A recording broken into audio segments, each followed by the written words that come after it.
반갑습니다. 오늘도 여러분들과 같이 주의 말씀 함께 나누면서 은혜를 여러분들과 함께 나누고자 합니다. 세계적인 자동차 왕 헨리 포드 여러분 잘 아시죠? 당시 이 자동차 왕으로 헨리 포드가 공장을 처음 세울 때에 일어났던 이야기를 여러분들에게 소개하면서 함께 은혜를 받고자 합니다. 당시에 그 공장을 세울 때에 첫 번째 공장에 큰 발전기를 설치한 전기 전문가가 있었는데 그의 이름은 스타인맥스라고 하는 분이라고 합니다.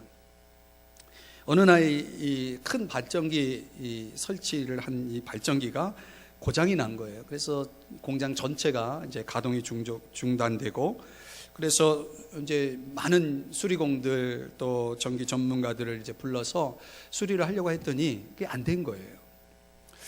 그래서 결국은 포드가 이 스타인맥스를 부를 수밖에 없게 되었습니다. 이제 그가 도착해서 그 발전기 여기저기를 이렇게 살피더니 힘들여 일한 것도 아닌데 이게 고장이 수리가 된 것입니다. 재가동이 이제 되었어요. 며칠 뒤에 포드가 스타인맥스에게 이 $10,000라고 하는 그 당시로는 굉장히 큰 거액의 입금 청구서를 받게 됩니다. 이제 포드가 이걸 이제 받고서 이렇게 이제 메모를 가지고 이제 메모를 써서 청구서에다가 메모를 붙여서 이제 다시 돌려보내는데, 이런 메모를 이제 써서 보냈다고 그래요. 당신이 몇 시간 모터를 두드리면서 고친 것에 비해서 너무 비싸다, 좀 깎아달라, 이런 얘기죠. 그랬더니 스타인맥스로부터 답장이 왔는데요, 그 답장의 내용은 이렇습니다. 모터를 두드리며 일한 임금이 $10, 어디를 두드려야 할지를 알아낸 것이 $9,990, 합계 $10,000, 이렇게 답장을 보내왔다는 것입니다. 결과적으로 포드는 그 금액을 다 지불했다고 합니다. 사랑하는 여러분, 좀 우리가 생각해 볼 수 있는 것은, 만약 말이죠, 우리 인생이 고장났다고 한번 생각해 보세요. 그런데 그 고장난 인생을 어떻게 수리해야 되고 어떻게 바꿔야 할지를 모른다면 큰일이겠죠. 근데 정말 중요한 것은 그런 것 같아요. 어떤 일을 했느냐보다 그 일을 어떻게 해야 하는가에 대한 그 목표와 방향성이 중요하다는 것이죠. 우리가 살아가면서 만약 내가 문제가 생겼을 때 그 문제를 어떻게 고쳐야 할지, 어떻게 개선해야 할지에 대한 그런 분명한 인생의 방향, 목표가 설정되어 있지 않다면 종종 우리의 삶 속에 정말 우리를 당황하게 하는 그런 상황들이 많이 찾아온다는 것을 알 수가 있습니다. 저는 오늘 여러분들과 같이 본문에 소개되고 있는 한 사람의 인생을 함께 묵상해 보면서 그에게 있었던 문제가 어떻게 해결되어지는지, 또 그런 걸 통해서 우리가 배울 수 있는 교훈은 무엇인지를 함께 생각해 보면서 여러분들과 같이 은혜를 받고자 합니다. 오늘 본문의 배경은 바울이라고 하는 사람이 함께 일한 그 바나바라고 하는 사람에게 1차 전도 여행을 통해서 세워진 교회를 다시 굳건하게 세우기 위해서 다시 방문하자라고 하는 그런 사역의 제안을 하게 됩니다. 우리 성경을 펴고 계신 분들 36절의 말씀에 보면은 다시 가서 형제들이 어떠한가 방문하자, 이런 말씀이 나오고 있어요. 그 내용이 그런 내용입니다. 그런데 이 재방문의 계획을 세우면서 여기 한 사람, 마가라 하는 요한이라는 사람을 데리고 갈 거냐 아니면 데리고 가지 말 거냐라고 하는 동행의 여부를 놓고 첨예한 갈등을 빚게 된다는 내용이 오늘 성경에 소개되어 있어요. 39절에 보시면 서로 심히 다투었다, 이렇게 말씀을 하고 있습니다. 헬라어로는 파록시스모스라고 하는 단어를 쓰는데요, 이 파록시스모스라고 하는 단어에서 나온 그 어근이서 나온 영어 단어가 패럭시즘이라고 하는 단어인데 이 감정 폭발을 의미하는 단어가 거기서 나왔다는 것입니다. 그래서 말하자면 이 두 사람이 아주 피 터지게 싸웠다는 거예요. 그리고 뭐 멱살 잡고 주먹질하는 그런 싸움이 아니라 정말 그 정도의 대단한 다툼을 벌였다는 것을 오늘 단어의 의미를 통해서 볼 때 우리가 엿볼 수가 있는 것입니다.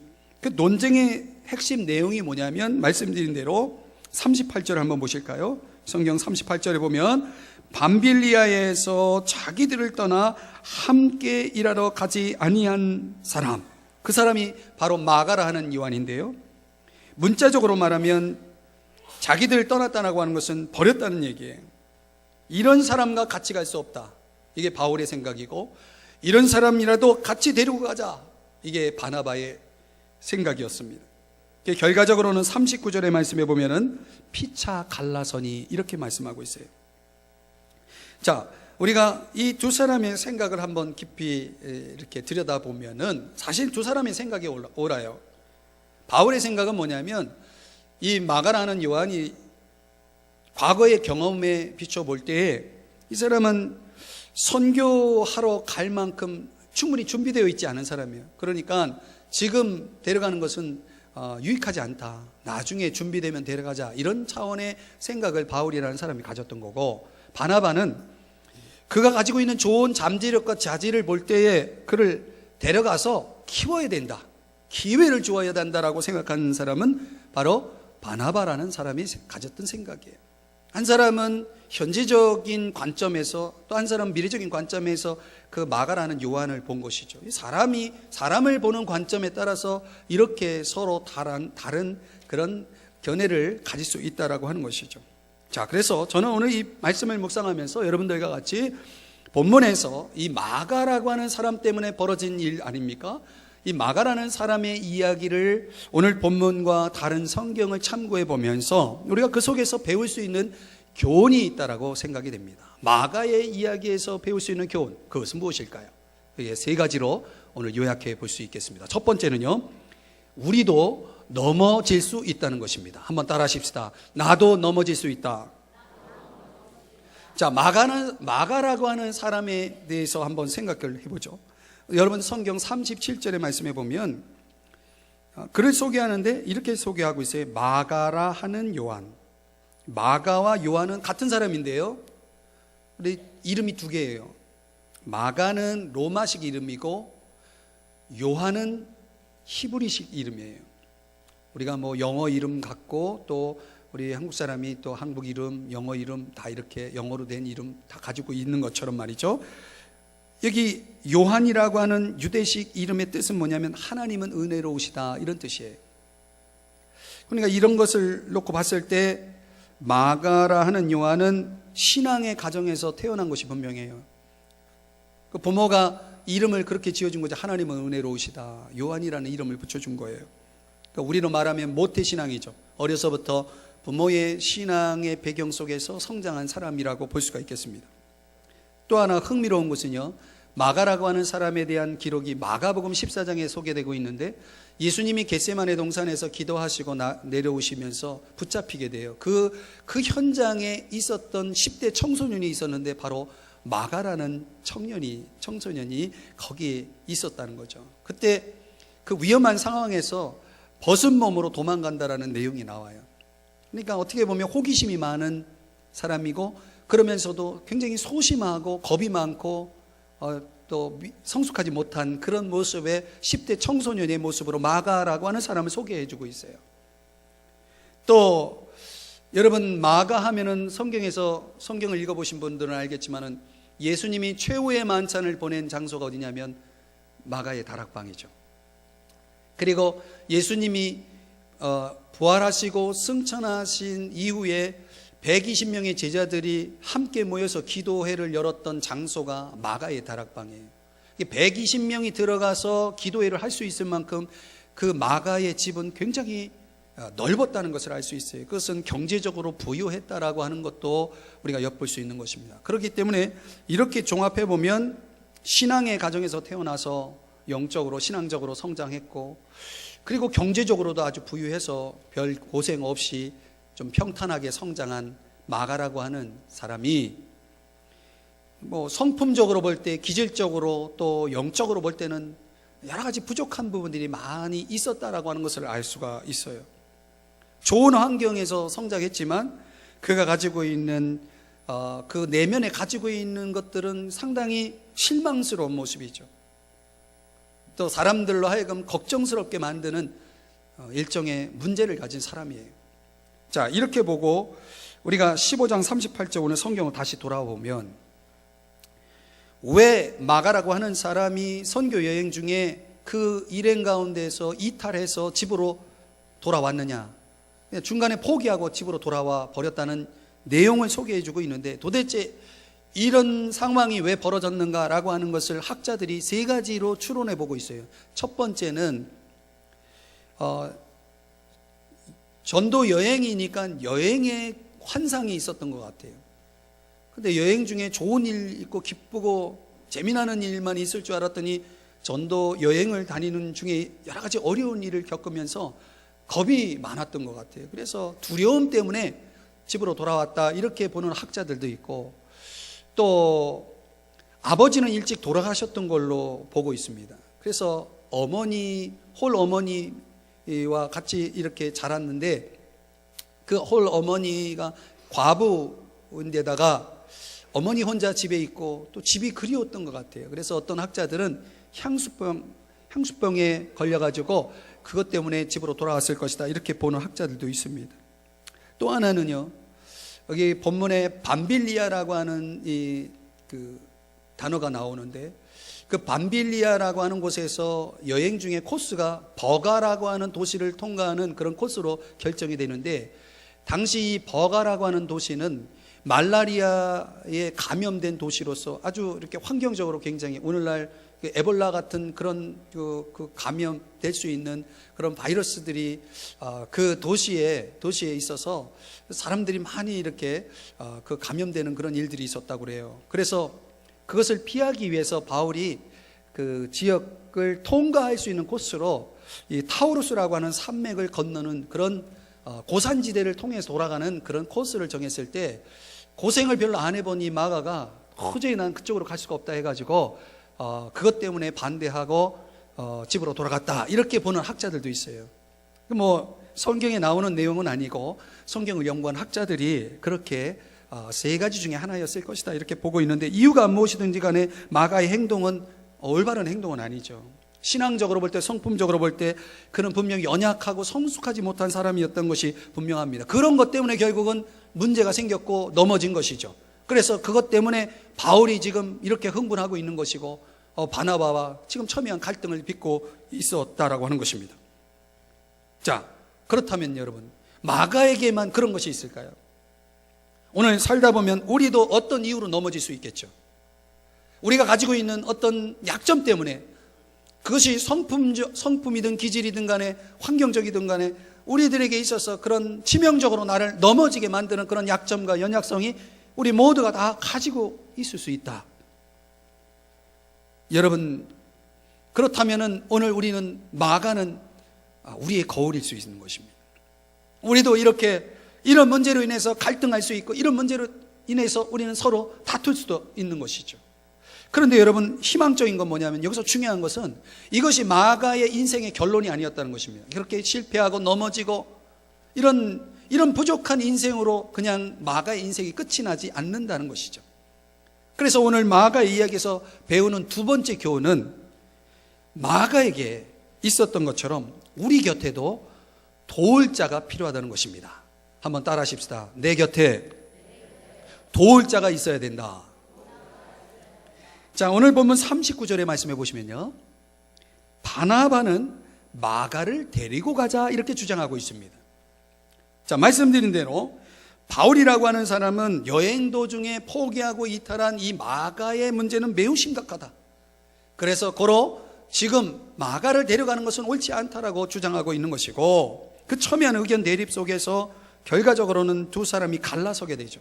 한쪽은 수리아와 길리기아라는 곳으로 가고, 한쪽은 이 사이프러스라고 하는 고향 섬으로 가서 이렇게 두 파트로 나눠져서 결국은 선교가 이루어지게 됩니다. 결과적으로는 선교 효과가 두 배로 나타나게 된 것이에요. 종종 하나님은요, 우리 인생에 찾아오는 갈등과 그런 대립들을 통해서 창조적인 역사를 이룰 때가 있어요. 어떤 경우에는 의견 일치를 이루어서 문제를 해결하기도 하고, 어떤 경우에는 하나님께 맡겨서 하나님이 해결하시도록 하는 그런 방법으로 문제가 풀리는 것도 있어요. 오늘 이 본문은 어떤 면에서는 하나님이 해결해 가시는 그런 작업임을 알 수가 있습니다. 자, 여기서 우리가 주목해 볼 것은 바나바의 행동입니다. 말씀드린 대로 바나바는 마가를 끝까지 포기하지 않았다는 거예요.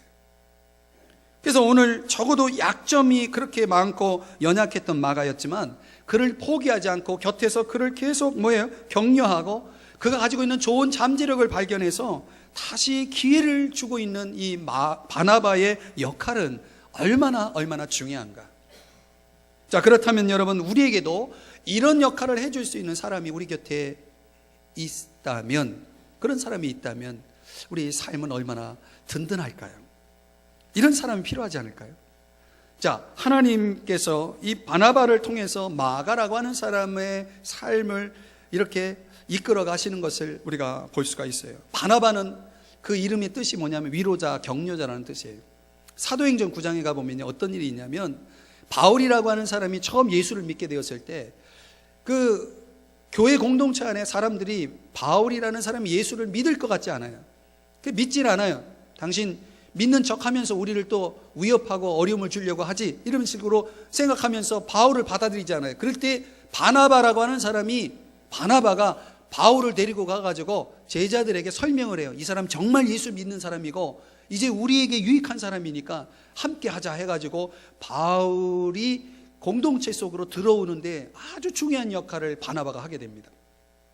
그러니까 바나바의 특징이 뭐냐면 이렇게 누구를 곁에서 자꾸 위로해주고 도와주고 세워주는 그런 역할을 하는 거예요. 이 바나바가 마치 이런 사람을 가리켜서 비누와 같은 사람이다, 이렇게 말할 수 있어요.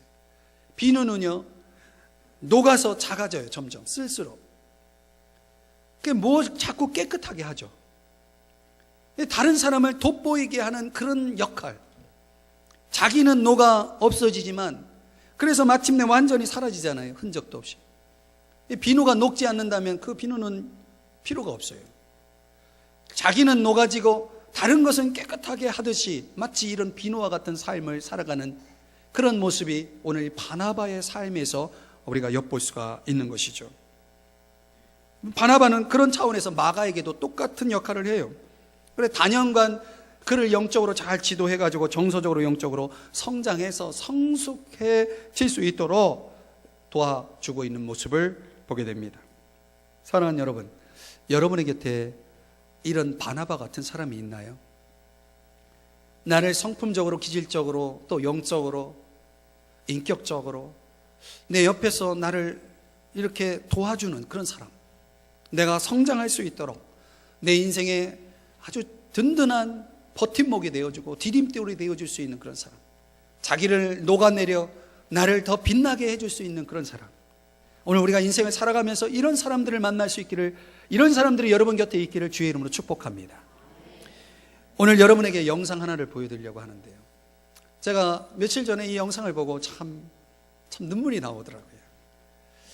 이 친구들에게 왕따를 당한 아이의 이야기인데, 이 아이가 어느 날 우리나라의 스타킹이라는 그 프로가 있잖아요. 그런 외국의 그런 프로에 나와서 노래를 하게 되는데, 영상을 보여드리고 제가 왜 이 영상을 보여드리는지 이유를 말씀드리겠습니다.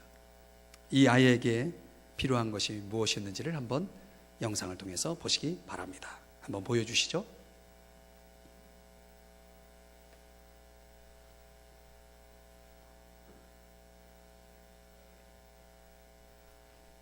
It's 13-year-old Andrew from Carlisle. Right? Sure? What's your name? Andrew. You look a little nervous. Don't be nervous, Andrew. Go out there and enjoy yourself. You going to sing for us? Yeah. All yours? Take it away. Let's go. Good luck.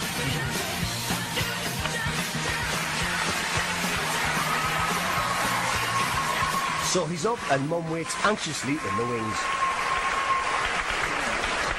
Hello. Hello. Hi. Bring your mic up, please. What's your name? Andrew Andrew. Johnston, And how old are you, Andrew? 13. 13. And what do you do? Sing. Are you a singer? Yeah. Okay. How long have you been singing for? Since I was 6. Since you were 6 years old. Okay. And what's the dream, Andrew? To sing on stage. Yeah. Okay. And do you get support from your friends? I get bullied a lot, but You get bullied from where? like at school. At the school.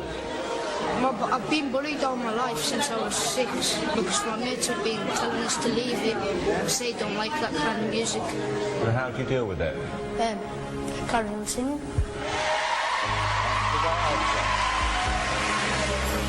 I live in a council estate and I don't want to be hanging around the streets and make something with my life. Okay, right. Well, this is your moment.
Right, Amanda.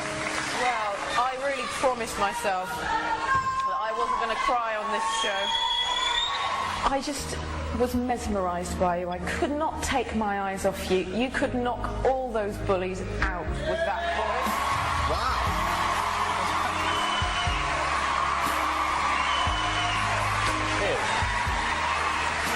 Andrew, the thing about school bullies is that they don't like you for one reason. You've got more talent than they could dream of ever having. Ever. Andrew. I think you're better than you think you are. But hear it from me, you are good.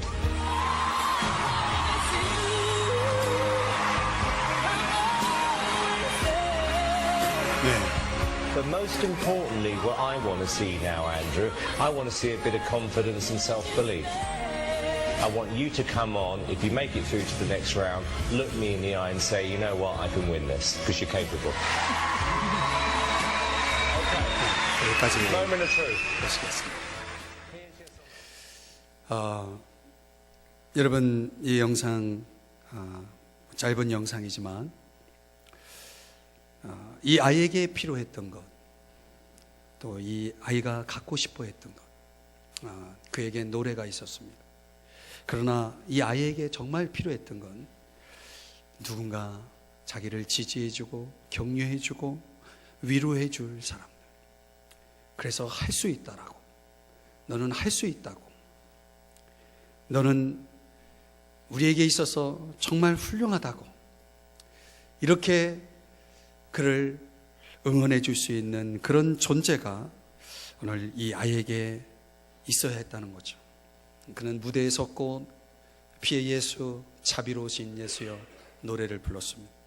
사랑하는 여러분, 오늘 우리의 인생의 고난 속에서 누군가 나에게 괜찮다고, 잘할 수 있다고, 일어설 수 있다고 하면서 뭔가 우리 곁에서 이렇게 우리의 인생에 도움이 될 수 있는 사람이 있다면, 오늘 우리에게 이런 바나바 같은 존재가 있다면 마가가 다시 일어설 수 있었던 것처럼 오늘 우리의 인생도 그렇게 일어서게 될 줄 믿으시기를 바랍니다. 오늘 저는 그래서 우리가 이런 바나바가 되기를 바랍니다. 이런 바나바를 만날 수 있기를 주의 이름으로 축복합니다. 마가의 이야기에서 배울 수 있는 세 번째 교훈은 마침내 마가도 그러했던 것처럼 우리도 성숙해질 수 있다는 것입니다. 사람은 변화될 수 있을까요? 과연 사람은 진정 변화될 수 있을까? 사람들에 대한 편견은 쉽게 버려지지 않습니다. 그러나 때로는 바뀔 필요도 있습니다. 마가는 훗날 성숙한 그리스도인으로 변화되었습니다. 편견을 깬 것입니다. 바울이 1차 투옥 기간 로마에서 감옥에 있을 때에 마가가 그 바울을 찾아가 합류해가지고 그의 곁에서 바울을 섬기는 내용이 나옵니다. 골로새서 4장 10절 11절의 말씀에 보면 나와 함께 갇힌 마가, 그리고 이런 사람들이 나의 위로가 되었느니라. 이런 사람이 나의 위로가 되었느니라. 마가를 향해서 이 바울이라고 하는 사람이 이 사람은 안 된다라고 말했던 바울의 입에서 마가를 그렇게 고백하고 있는 거예요. 나의 위로가 된 사람. 빌레몬서 24절에 보면 나의 동역자 마가라고 표현하고 있고요. 바울이 2차 감옥에 투옥되었을 때 죽기 직전 디모데에게 쓴 편지 디모데후서 4장 11절의 말씀에 보면 그가 나의 일에 유익하니라 이렇게 말하고 있어요. 사랑하는 여러분, 마가는 인내도 없고 책임감도 없고 그야말로 바울에게 있어서는 근심거리였고 문제였던 그 마가라고 하는 사람이 약 15년이라고 하는 시간이 흘러서 지금은 바울에게 있어서 없어서는 안 되는 유익한 사람, 위로가 되는 사람, 동력자로서 서 있는 모습을 보게 됩니다. 그리고 여러분 아십니까? 성경에 보면 그 성경 속에 마가라고 하는 이름을 딴 성경이 등장합니다. 바로 마가복음입니다. 그는 성경 66권 가운데 한 권의 책을 쓸 만큼 그의 신앙은 참으로 상당히 성숙되어 있는 모습을 볼 수가 있습니다. 후에 알려지기로는 마가도 순교를 당했다고 합니다. 사랑하는 여러분, 도무지 믿지 못했던 사람 마가가 이제는 없어서는 안 될 유익하고 필요한 존재로 신실한 사람으로 변해 있었다라고 하는 사실, 오늘 이것은 우리의 인생의 마지막 우리의 모습이 바로 이러한 모습이 될 수 있음을 보여주는 참 놀라운 이야기가 아닐까요? 20대 중반에 사업을 시작한 한 분의 이야기를 여러분에게 소개하고 싶습니다. 낡은 트럭 한 대를 끌고 미군의 그 영내에서 청소 하청업을 받아서 이제 사업을 시작하게 된 사람의 이야기입니다. 처음에 운전하는 일을 하게 되었는데 물건을 싣고 인천에서 서울로 돌아가는 길에서 이 외국 여성이 길가에 차를 세워놓고 난감한 표정을 짓고 있는 모습을 보게 됩니다. 그냥 지나갈까 하다가 내려서 사정을 물어보니 차가 고장이 난 거예요. 그래서 그 차를 1시간 30분 정도 걸려서 겨우겨우 차를 고쳐주었대요. 그랬더니 그 길거리 그 현장에서 그 여인이, 외국 여성이 그 당시에 상당한 액수의 금액을 건너주더래요. 그래서 나는 이런 거 받을 수 없다. 우리나라 사람들은 이런 일에 친절을 베푸는 사람들이다. 이렇게 얘기하고서 그냥 거부하더래요. 근데 외국 여성이 주소라도 좀 가르쳐 달라고 해가지고 주소를 받고 그리고 그 현장을 떠났대요. 얼마 후에 그 여성이 주소를 보고 남편하고 찾아온 거예요. 그런데 그 남편이 미 8군 사령관이었다는 거예요. 그런데 이 여성은 그 아내였어요. 그런데 이 미 8군 사령관이 주려고 했던 그 답례로 돈을 이제 건네주는데 그날 뭐 받질 않는 거예요. 그러면서 하는 얘기가, 이분이, 이 사업가가 명분 없는 돈 받을 수 없으니까 명분 있는 것을 나에게 해달라. 그럼 뭐냐? 내가 운전사인데 미 8군에서 나오는 이 그 고철 폐차를 내가 인수할 수 있게 해달라. 그걸 내가 수리해가지고 사업을 펼쳐나가겠다. 이렇게 이제 얘기가 된 거예요. 아니 뭐 사령관인데 어차피 고물로 내놓을 거 그 폐차 처리하는데 이건 뭐 특혜도 아니고 어려운 부탁도 아니니까 그렇게 하겠다고. 그래서 시작된 사업, 지금의 한진그룹의 그 시작이 되었다고 그러죠. 대한항공. 조중원 회장의 그 스토리예요. 여러분, 이런 거예요. 우리가 누군가 곁에서 도울 수 있고 유익을 줄 수 있는 삶을 살아간다는 것이 그 삶이 얼마나 축복될 수 있는가를 보여주는 한 이야기가 되겠죠. 모를 일이죠.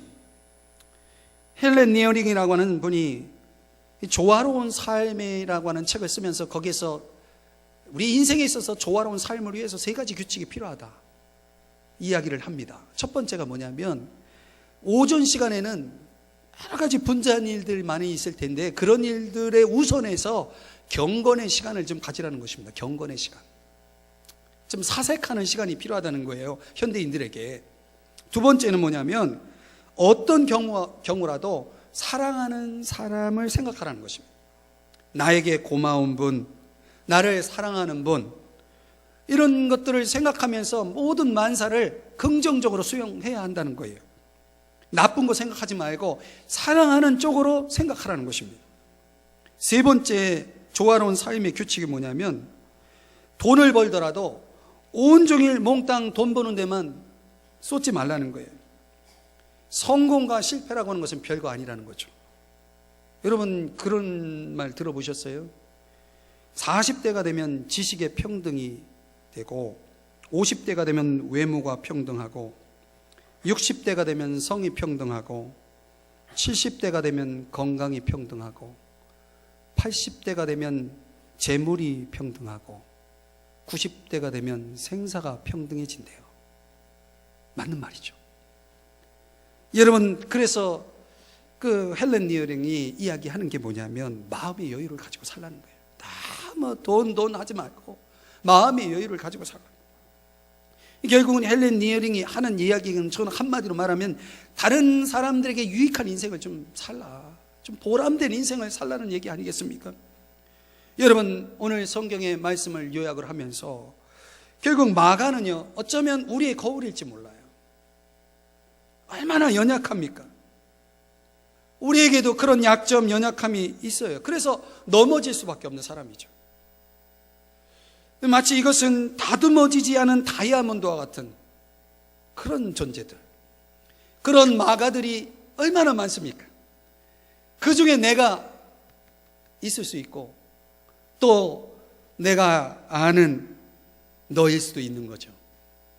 자, 그렇다면 그런 사람에겐, 넘어질 수밖에 없는 사람에겐 도와줄 사람이 필요한 거예요. 나를 빛나게 만들어주는, 나를 더 깨끗하게 만들어주고 나를 더 유용한 사람으로 만들어줄 수 있는 그런 나의 바나바가 필요하다는 거죠. 어쩌면 우리 인생이 그런 반대편에서 내가 누군가의 바나바가 돼서 그 인생을 빛내게 만들어줄 수 있는 사람이 존재가 될 수도 있는 것이죠. 더 나아가서 지금은 아닐지 모르지만 마침내 참으로 유익하고 성숙한 사람이 돼서 하나님과 이웃의 유익을 주는 쓰임받는 그런 존재가 너가 될 수도 있고 내가 될 수도 있다라고 하는 것입니다. 그리하여 사람들이 말이죠 우리에게 그렇게 말할 것이에요.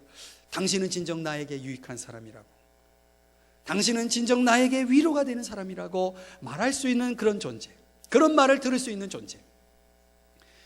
훗날 하나님 앞에 섰을 때 하나님께서 저와 여러분을 바라보면서 너는 정말 나에게 유익했다고, 너는 정말 나에게 위로가 되었다고.